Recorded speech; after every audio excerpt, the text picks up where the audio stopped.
मेरी आखिरत सवार दे। कहिए आमीन। हाँ, अब मैं अपनी बात शुरू करता हूं। तो सारे हजरात अल्हम्दुलिल्लाह मुतवज्जे हैं, सुनने के लिए भी तैयार है। ये चचा को थोड़ा सा फैला दीजिए, ये सामने ही मत। हाँ ठीक। देखिए अल्लाह ताला क्या फरमाता है। आप जमीन जोतते हैं, बाप की प्रॉपर्टी जोत के खा रहे हैं और हिस्सा नहीं दिए, बहनों का हक मार मार कर खा रहे हैं। उनके मुतालबे के बावजूद आप जमीन जायदाद देने के लिए तैयार नहीं हैं, तो कान खोल के सुन लीजिएगा। आपकी कमाई, आपकी रोजी हलाल नहीं है। गंभीर मामला, बहुत गंभीर है। अगर आप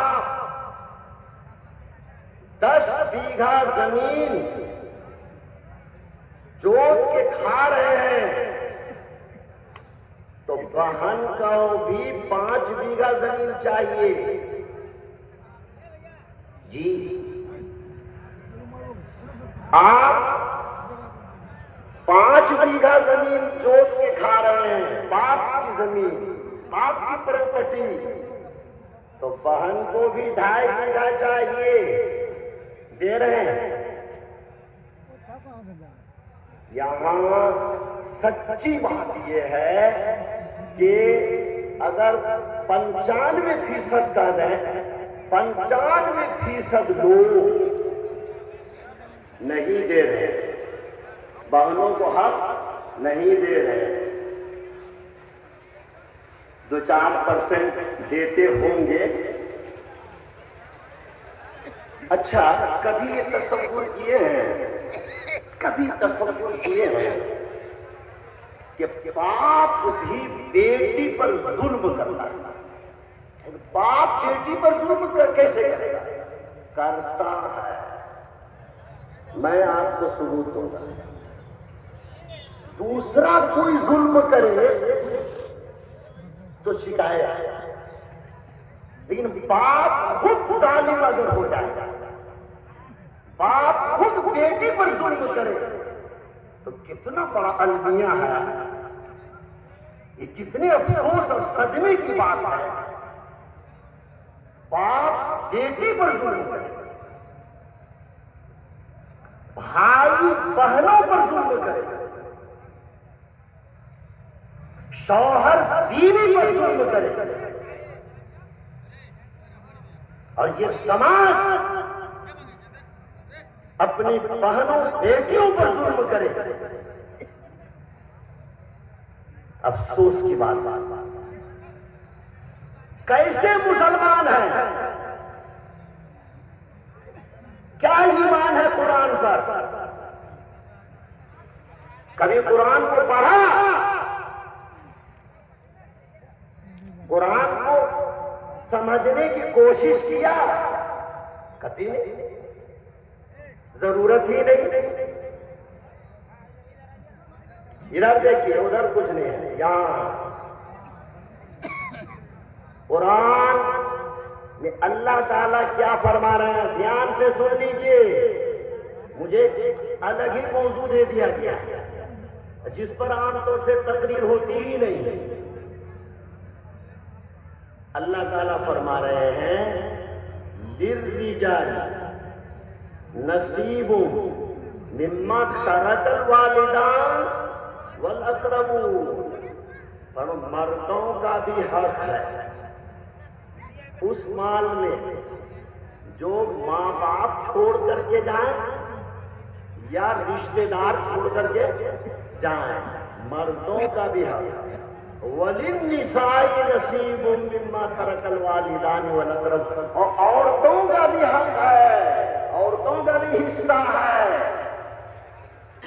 जो माँ बाप छोड़ करके जाएं या रिश्तेदार छोड़ करके जाएं, फरमाया ये हिस्सा एकदम मुकर्रर किया हुआ है, तय किया हुआ ये हिस्सा है।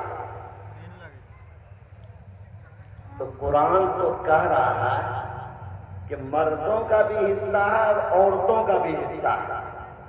ये सारी जमीन, सारी प्रॉपर्टी वो मर्द ही इस्तेमाल करें, मर्द ही हड़प कर जाएं और औरतों को न दें, तो ये जुल्म है कि नहीं औरतों पर? दोस्तों, बुजुर्गों, मैं जानता हूं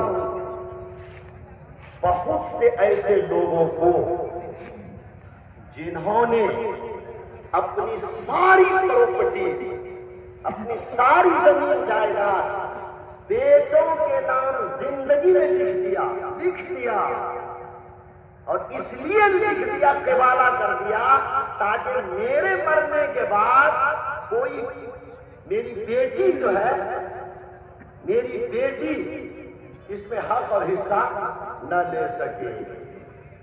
अल्लाह समझ, यानी बाप होकर के बेटे को सारी जायदाद और बाप होकर के बेटी को महरूम कर दिया और जिंदगी में लिख दिया ताकि मरने के बाद मुतालबा न कर सके और हिस्सा न ले सके। तो इस बाप को जालिम नहीं कहा जाएगा तो क्या कहा जाएगा? ये बेटी पर जुल्म नहीं तो क्या है? बाप मर गए, बाप मर गए, तो मरने के बाद सारी प्रॉपर्टी, सारी जमीन जायदाद, और सुनिए, सिर्फ खेती वाली जमीन नहीं, वो जो घर बना करके गए हैं बाप, वो जो बिल्डिंग छोड़ के गए हैं बाप, वो चौक पर जो दुकान छोड़ के गए हैं बाप, उस घर, मकान, बिल्डिंग और दुकान में भी वो बहनों का हक है, हिस्सा है। आप देते हैं? नहीं देते हैं, नहीं देते हैं और सब कुछ खा रहे हैं। तो आपकी आमदनी हलाल है कि हराम? हराम माल खा करके, हराम रोजी खा करके, हराम लिबास पहन करके, जितनी ही संजीदगी के साथ, जितने ही इत्मीनान और सुकून के साथ, जितने ही खुलूस के साथ नमाजें अदा करेंगे, नमाजें मकबूल नहीं होंगी। सुन लीजिए, उलमाए किराम मौजूद हैं, पूछ लीजिएगा, नमाजें आपकी कबूल नहीं है क्योंकि रोजी आपकी हराम है, लिबास आपका हराम है। सरकार दो आलम सल्लल्लाहु अलैहि वसल्लम ने इरशाद फरमाया था कि एक शख्स, गौर कीजिए, 10 दिरहम में एक कपड़ा खरीदा, 10 दिरहम कपड़ा खरीदा, उसमें 9 दिरहम हलाल का था, मगर 1 दिरहम उसमें हराम का था। 1 दिरहम सिर्फ हराम का था, 9 दिरहम वो हलाल था। फरमाया कि जब तक वो लिबास उसके बदन पर रहेगा, वो कपड़ा पहन करके नमाज पढ़ेगा, उसकी नमाज कबूल नहीं होगी। फरमाया सरकार दो आलम सल्लल्लाहु अलैहि वसल्लम, आप पढ़ते रहिए नमाज। मसले के एतबार से फर्ज आपका अदा हो गया, फर्ज जिम्मे से लेकिन अल्लाह की बारगाह में वो नमाज, वो इबादत कबूल हुई कि नहीं, ये सरकार जो आलम सल्लल्लाहु अलैहि वसल्लम ने फरमा दिया, नहीं हो तो करो। मुकदमे की नौबत आ रही है और आप समझ रहे हैं हम नमाजी हैं। नहीं, इस मामले में अच्छे अच्छे नमाजी भी मुलव्विस हैं। इस मामले में हाजी साहब भी गुनहगार हैं। हाजी साहब हो के नमाजी साहब हो, कितने ही मुत्तकी परहेजगार हो, सब मुब्तला है।